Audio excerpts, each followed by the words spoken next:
All right, fine. I'll be a gracious host. How you doing? Little Mermaid is the scariest Disney movie by far, though. Why the hell is Ace Blade in your Kickstarter? Some comics. I'm getting controversial today. We're gonna get controversial today with. My proudest moment is this interview and being able to talk to you two.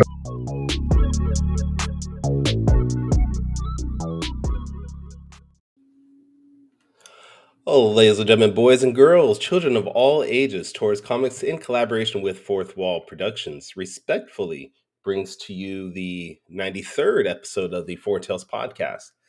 I am your host, Kyron Danny from Taurus Comics.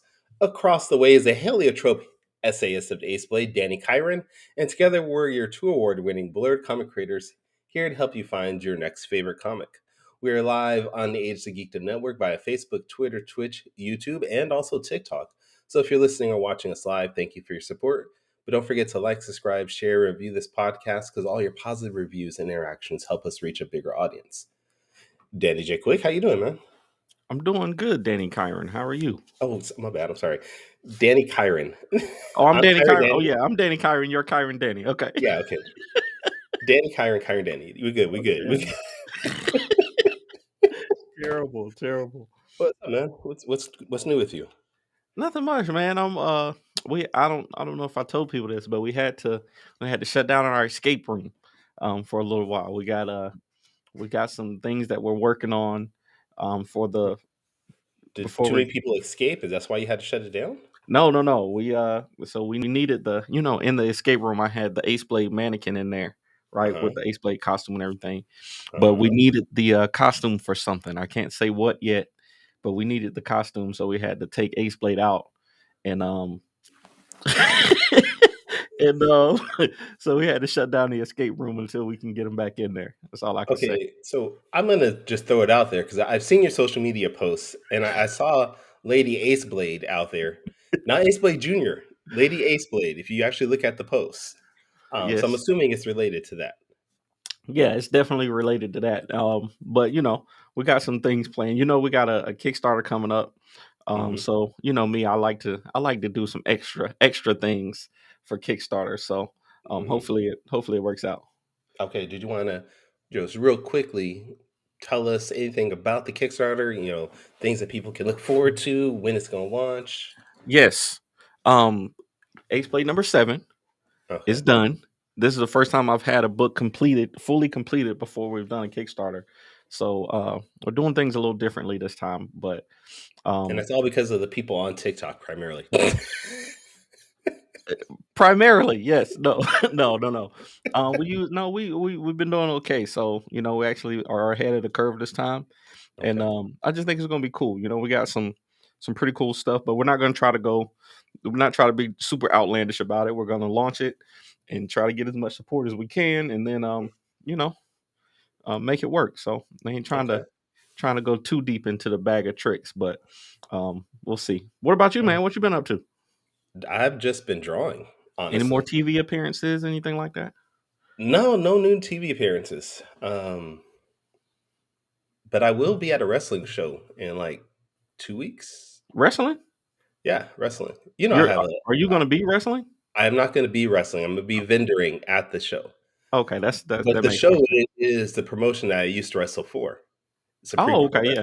So if they want me to get back in the ring, I will. It's been like 20 years, but yeah, come on, get in there and slap somebody around, or get slapped around.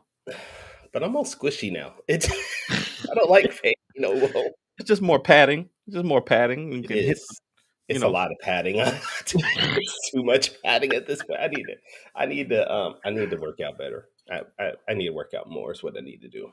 But outside of that, just I've been drawing. I Drive for Cerber Part 2. For some of you that are on TikTok, you might have seen me do that. I'm going to try to do that live more often. Javon Stokes, morning, sir. Good morning, sir. But yeah, outside of that, just drawing, take care of the family, and reading comics. I've been reading comics. Like I read, not rode. That works too. I read this amazing preview of a comic called Samson just the other day. I read one too. I read Yeah, that same comic. It was quite spectacular. quite spectacular. All right. Well, I mean, I feel like we should introduce our guest today because he's the writer of Samson, the creator of this amazing book, along with other books. You know, Sharkabore, and it's the amazing Ben Lacy that's with us today. How's it going, Ben? Very good. Thanks for having me on, Kevin. Well, we could put out a call, and people said they wanted to join us, and you gave us this premise of this amazing book called Samson. I was like, I gotta hear what this is about. So, for anybody that doesn't know you, can you give us a brief overview as far as who you are and what you do? Yeah, my name is Ben Lacy. I am an engineer by trade, but a comic creator by desire. I've been in this for 3 or 4 years now. I started with my comic book Shark of War, which the first 6 issues are out now, and the seventh will be on Kickstarter in a month or so. And the first 5 issues I drew myself, but now I've been having other artists do the art for me.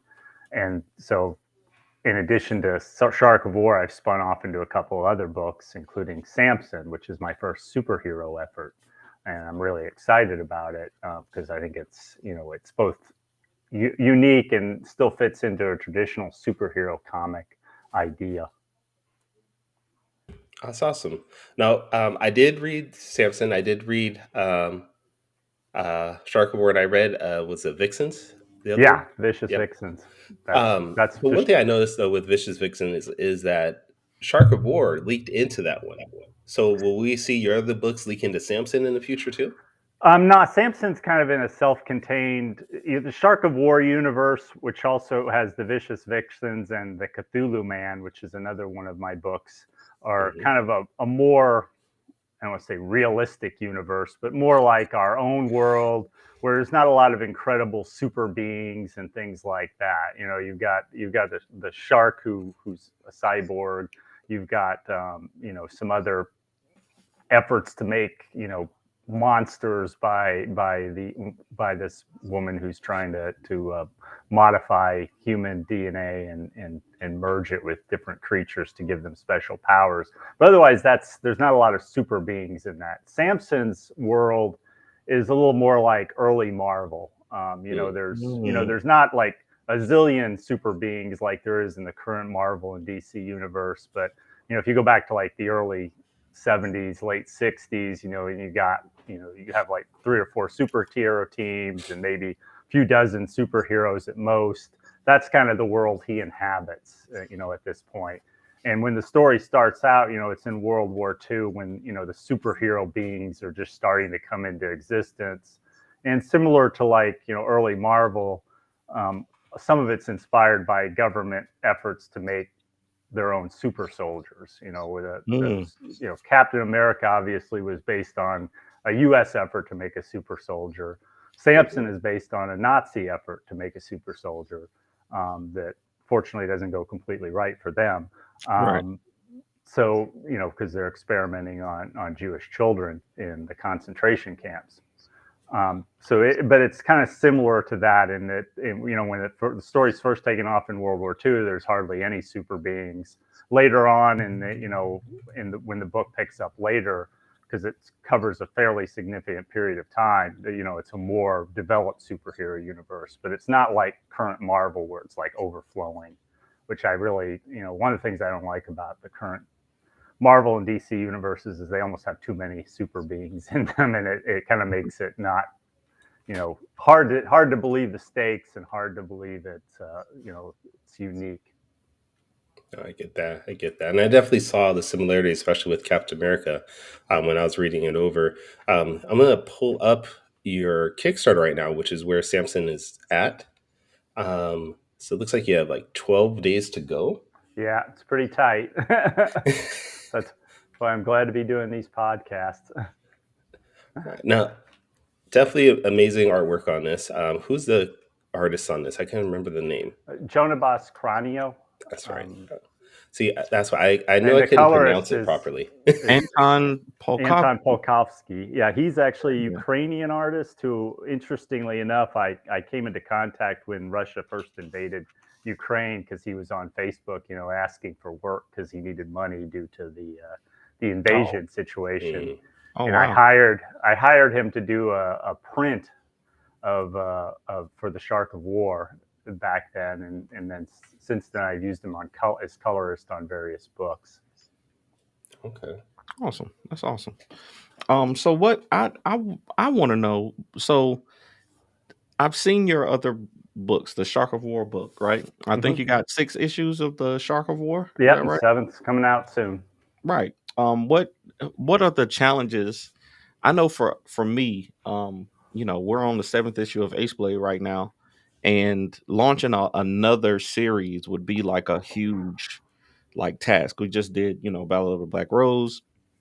That's separate from the things that I've been doing before. So it was harder for me to promote those things. Is it harder to shift into, a new property or into introduce a new property when you've been, especially Yeah, when it's something so different, it's something so different than what you were doing before.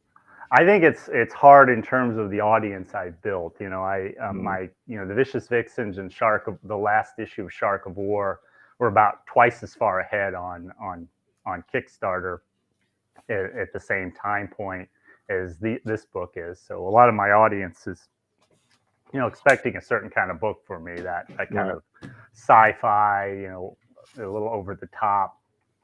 Whereas this is more of a serious, grounded, superhero story, kind of in that Ed Brubaker kind of Captain America tradition. So I'm not sure all my readers are as interested in that. So that's why you have to go further afield. But it's been a passion project of mine for, wanting to do it for a number of years. And when I had my last couple of issues, I thought, maybe I have enough people that I can actually get this made and see how it goes. And so it's been a little tough, but I'm still hopeful that it'll get there. Yeah, I think it's at least worth it. I mean, we we get kind of pigeonholed. I mean, especially as indie creators, we don't necessarily get the opportunity to write and make a lot of different types of things. So I think it's good to kind of stretch out into other genres, especially if you have a passion to do those other things. Um, so yeah, I love it, but I do know it's difficult to, when you've been building an audience, you've been building a audience around one thing. You've been building this fandom around something like the Shark of War, where there's a shark with these. I like the way you described it, RoboCop, but if RoboCop was a shark. Uh, and then going to something, kind of, different from that. There's a whole different audience for it. And some of the people you would expect the people that like your one thing to check out your other thing, but it doesn't always happen like that. Um, Yeah, so that's yeah. why I've got that free. You can read the first 8 pages of the book and a bunch of the other art for free. There's not Mhm. even a sign up. You just click on that, and it should open up the window with the comic book. So I'm hoping Mhm. that that people look at that and like it and enjoy that. Oh yeah. Now, one thing that I've noticed, I'm pretty sure anybody that's watching notices that there are the character is heavily influenced by your Jewish traditions or by Jewish Hmm. traditions. And I've noticed that there's a couple other creators out there now. Daniel Kaplan is Yeah, some person I yeah. can think of. I'm in the same group with him on a Facebook group. Yeah, I noticed that, and I love this that a lot there are other Jewish creators out there now creating characters around your guys' culture. And I know a lot of times when people say representation matters, people just think of things like people of color, Right. LGBTQ, things like that. But I actually found it really cool that there's other representation like religious representation. Is that one of the reasons why you wanted your character to be of Jewish descent, to have that out there? Well, it's I'm Jewish, so that when I thought of was thinking of a superhero, this just kind of seemed like a logical thing. If we lived in a superhero universe, of course the Nazis would try to make their own super beings, and of course who would they experiment on first? It comes fairly, it starts to fill in the blanks at that point. So I thought it was a logical thing. I wasn't really going, because I wanted to have more representation, though that's nice. I just thought it was a really good idea, and it did reflect my own background. It's kind of it. most of the greatest comic creators are, who did the classic characters were all Jewish. But none of their characters were Jewish, and unless you kind of like read between the lines, maybe. But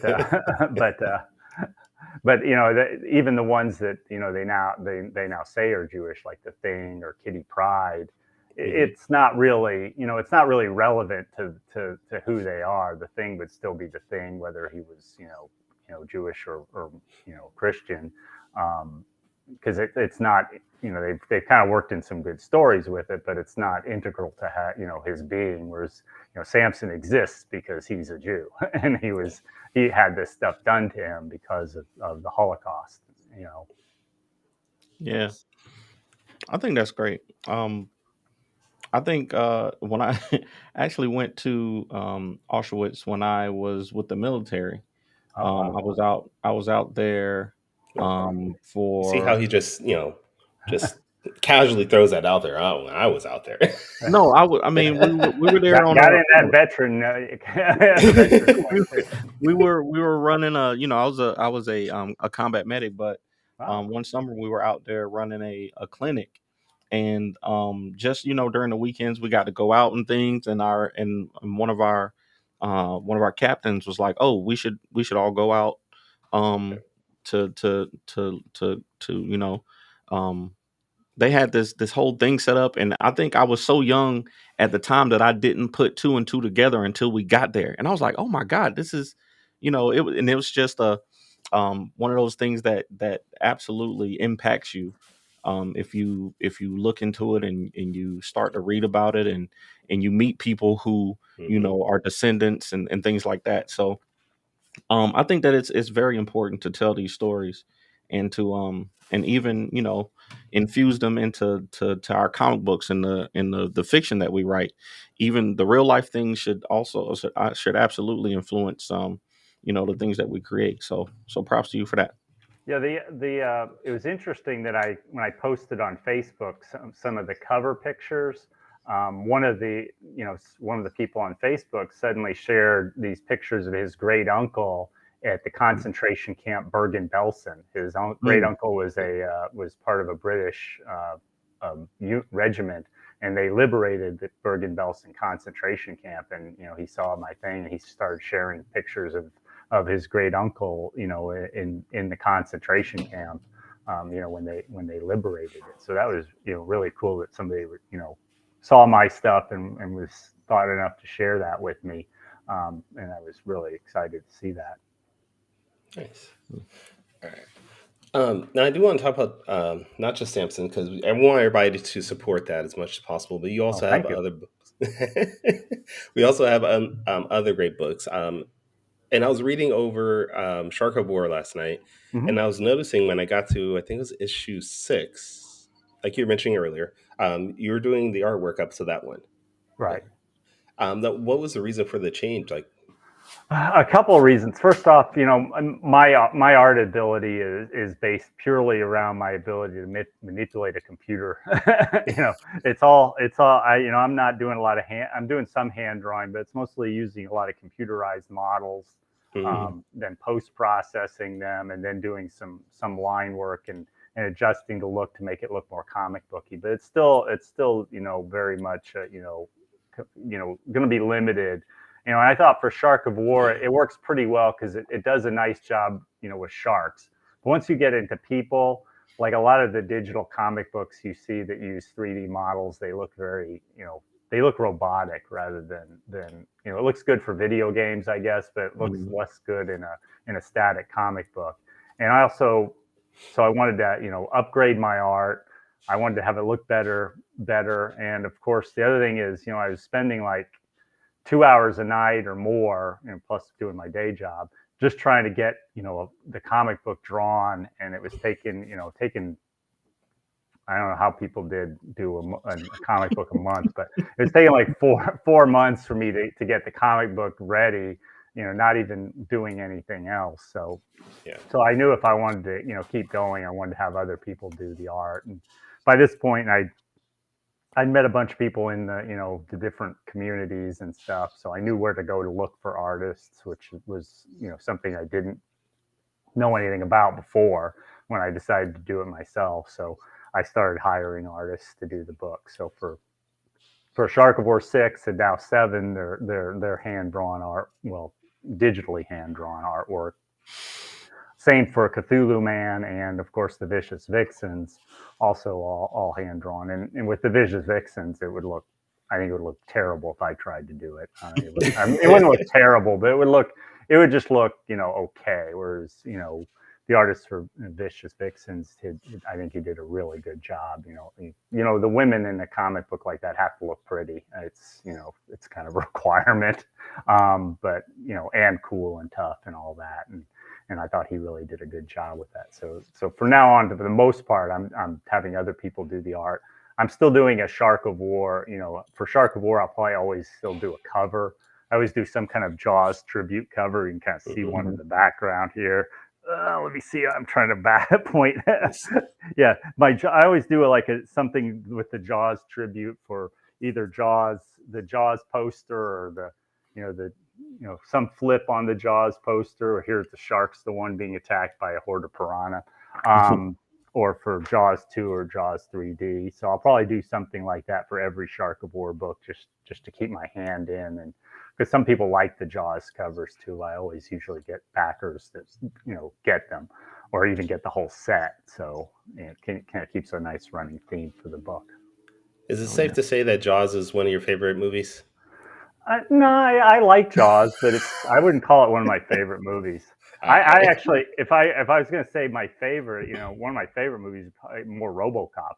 I always use that comparison, that Jaws meets RoboCop, like you mentioned at the beginning, and I really loved RoboCop, and I like Jaws. And part of the inspiration for the Shark of War was the Meg came out. I don't know if the Meg 2 just came out, so I'm sure you know the Meg. And I was like, wow, it's doing really well, but at the end of the day, it's just another shark eating people movie, but it's a bigger shark. And I was like, can we do something different here? So what if the shark were the hero of the story? So that's kind of where I went from there. Nice. Oh, I thought that I don't know why I wanted to think that you had put the first one out before the first Meg came out. I was going to ask you if it was if one was inspired by the other, but yeah, I guess it was after the Meg. Originally, I thought of it as a short story, and that my original idea was a shark with a jetpack flying around. But then I started thinking about it, and I thought, this would make a good comic book. And I'd always wanted to do a comic book, so I was like, let me go from there. And then I saw these digital art tools, and I started thinking, I could probably make this myself. So that's where I kind of wound up doing it myself for that first 5 actually. Well, I mean, even still, to do 5 issues of artwork, and your books weren't that small of books. They were like 36, 40 pages sometimes. So that's a lot of artwork, even for you to use 3D models on. That's like I said, it was just really taking up every second just doing the artwork. And so, for artists who are doing that, trying to crank out a book a month, I really don't know how they manage it, but we do what we can. Jack Kirby did multiple books a month somehow. That's crazy. But I guess also, a lot of them have first they do, not usually on the books I'm doing, I have the same guy do the pencils and the inks and maybe the colors, but I guess a lot of times they have John Westhoff. John is right. Art is hard. Absolutely. They usually have they have the penciler and then the inker and then the colorist, and sometimes they have a flatter too for helping the color. So they have a whole team.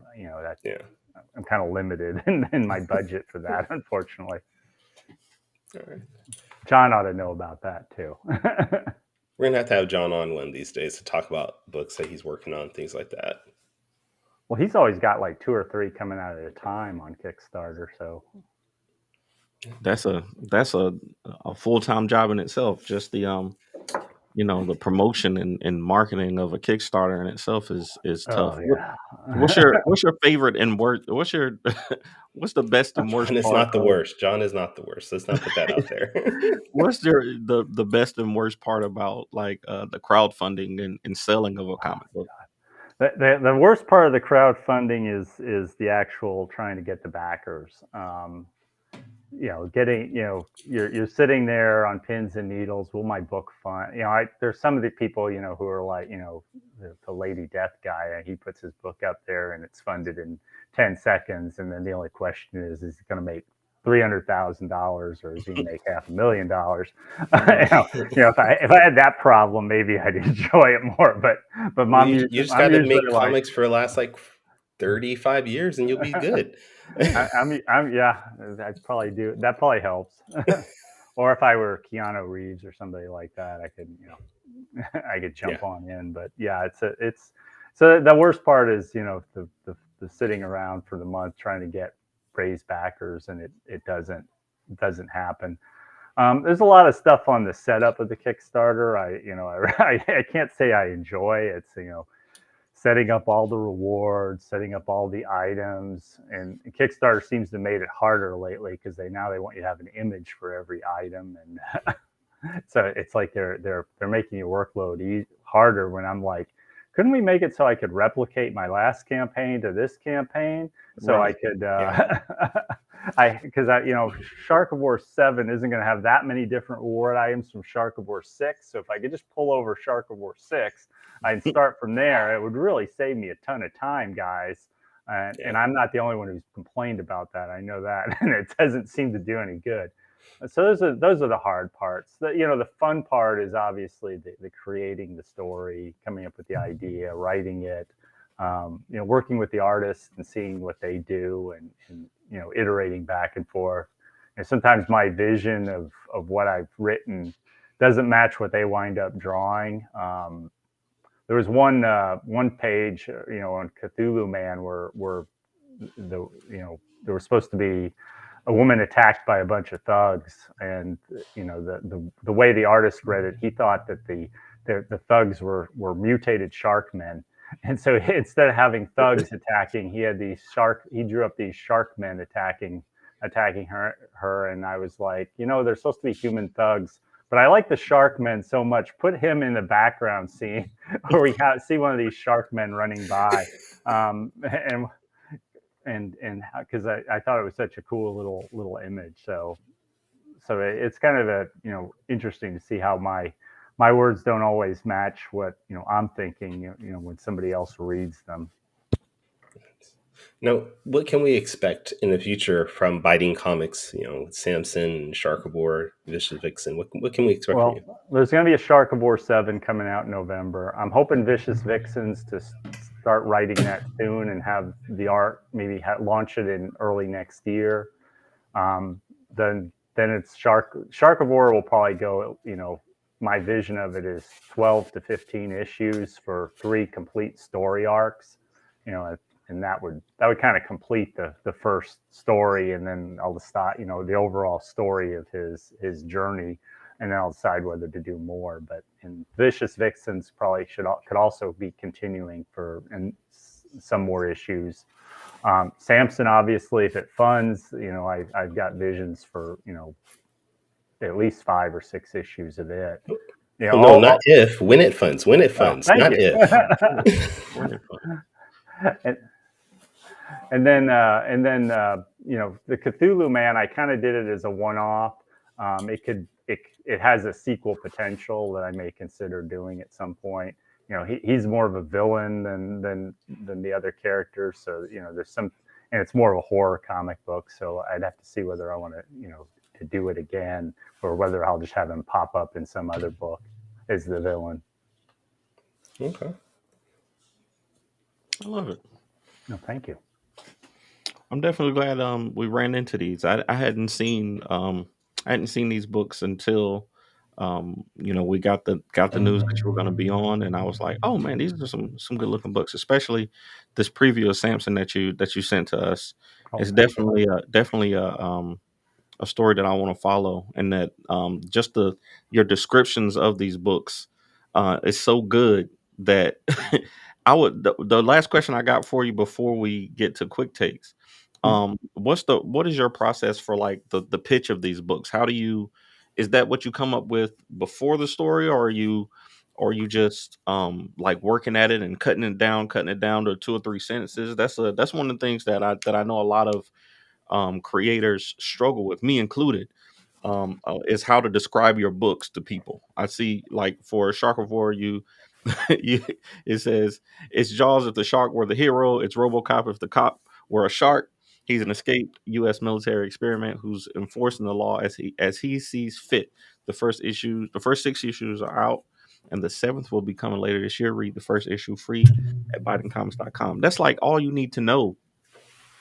And Yeah, then you see a cover, and like I saw a cover that you did where it's the shark, and then I think it was the whale. It had to be issue 6 or 7, where it was the whale with the shark with the cannons on the side, and there's this huge whale coming towards him. I was like, that's all I need to know to buy the book.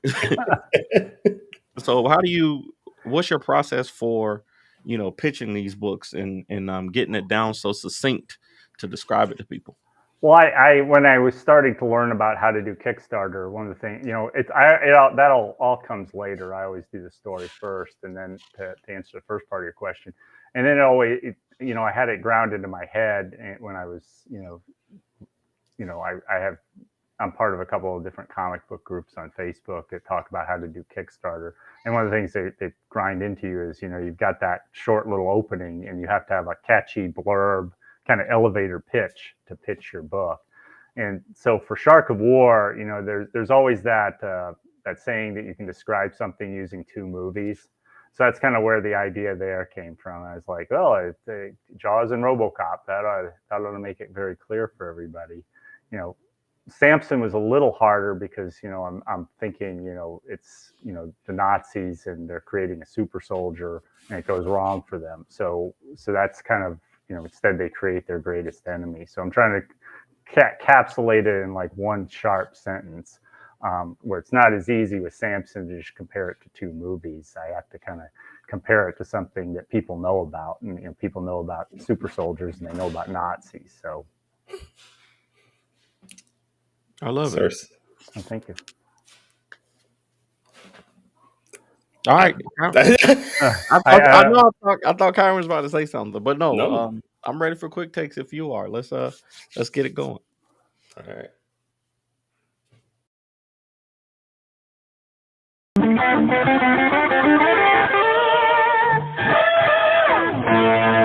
Quick takes. I did not know there'd be a quiz showdown here. There's always a quiz. There's always a quiz.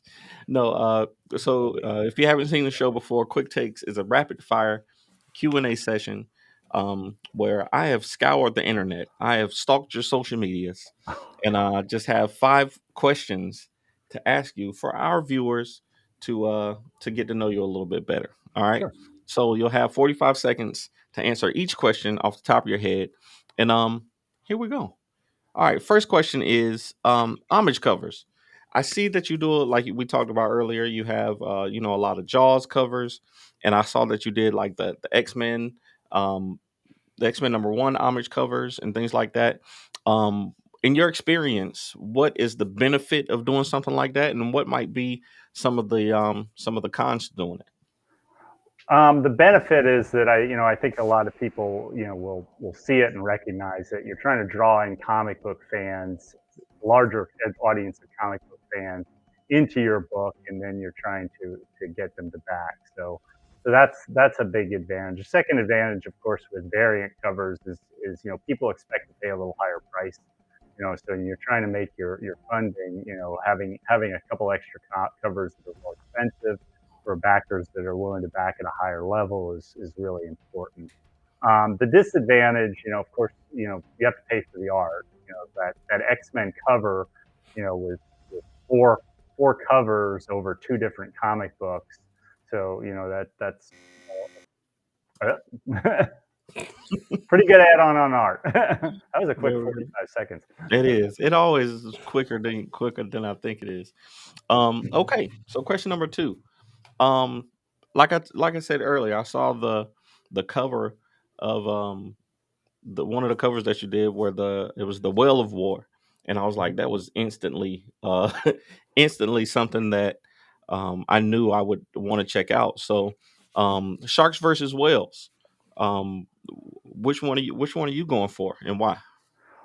Well, obviously, in this book, it's going to be sharks.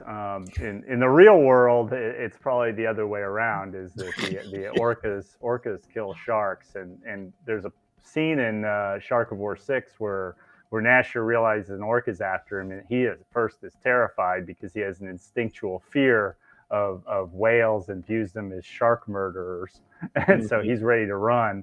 And the artificial intelligence that works with him reminds him, yeah, you're not an ordinary shark. Of course, then it turns out the whales aren't ordinary either, but he still has an advantage because he's a smart shark, whereas the whales are being remote controlled by his nemesis, Dr. Douglas. Oh, I love it. Okay.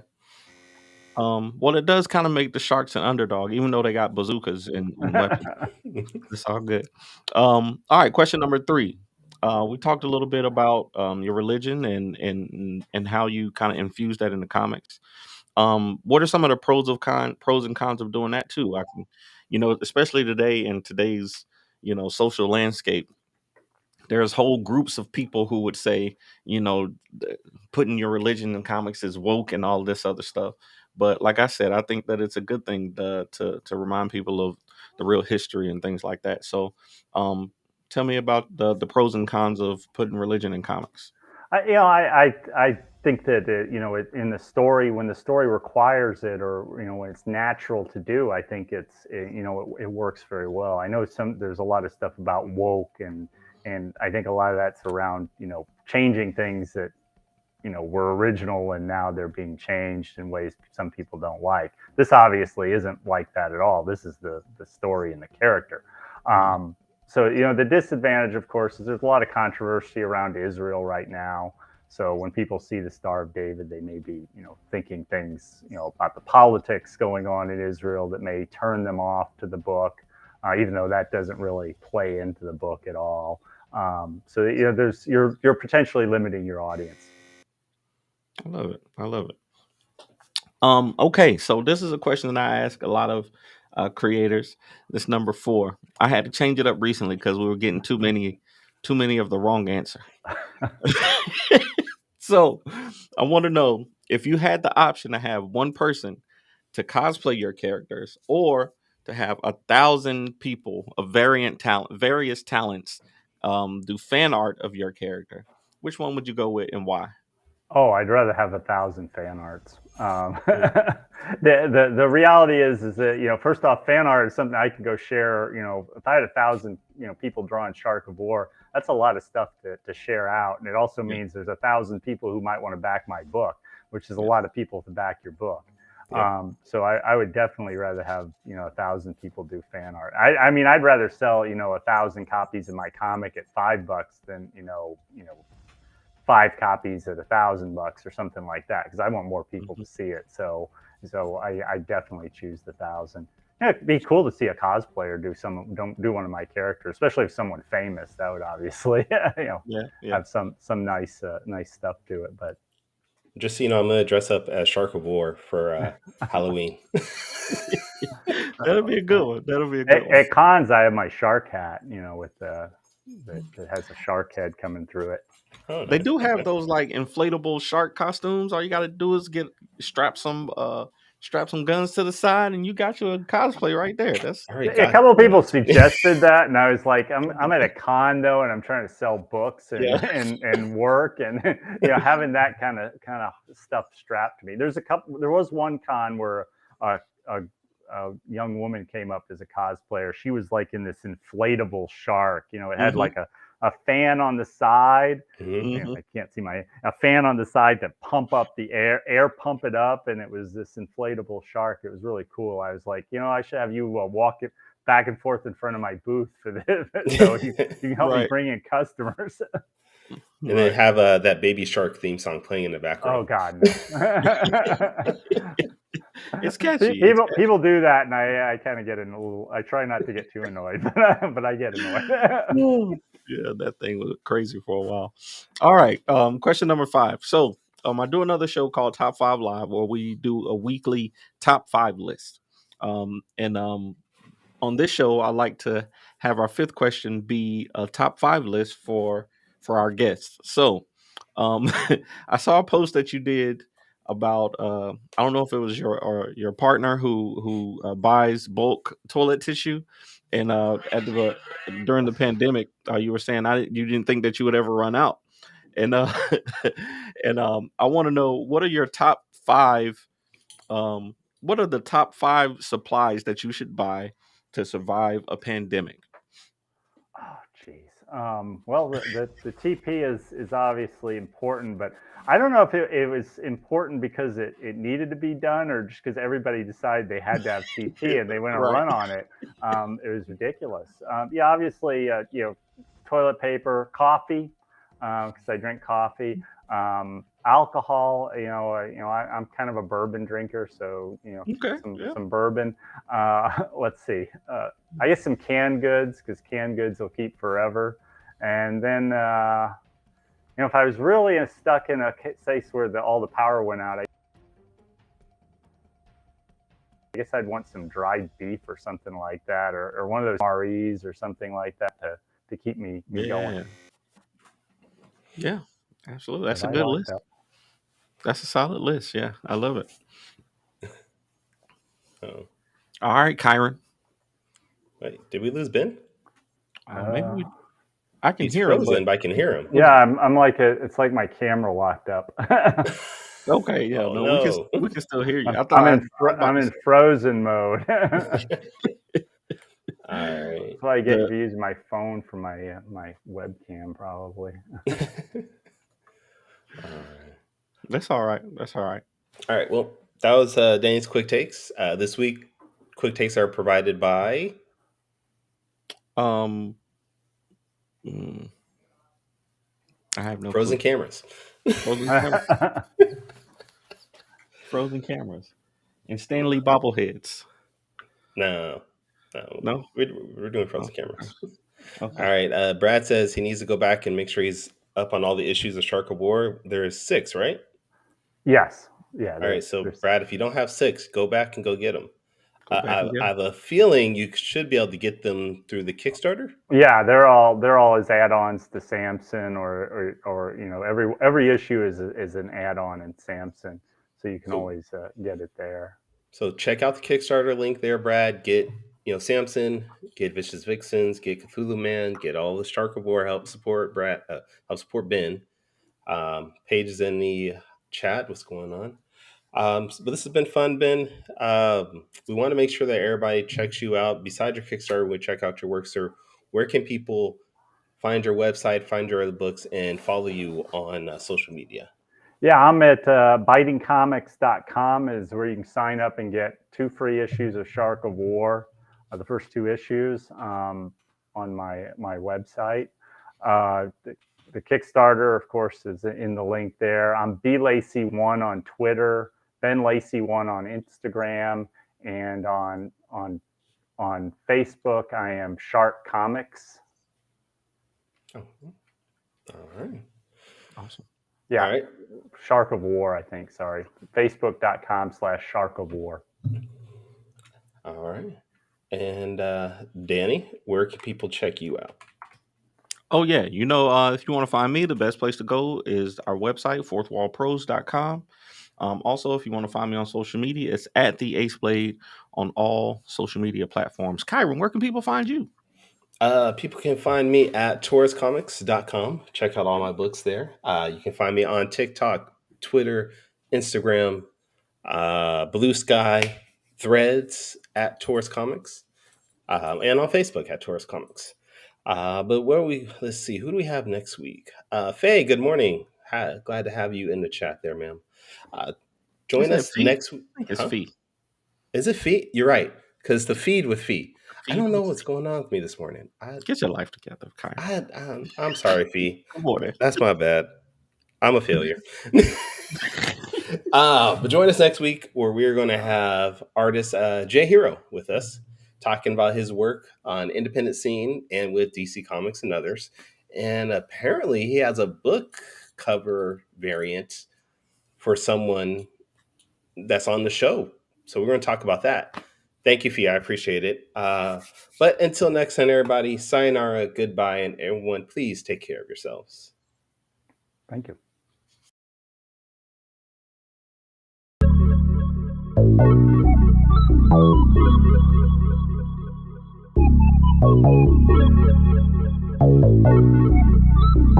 I want to know what it is Quick is trying to say.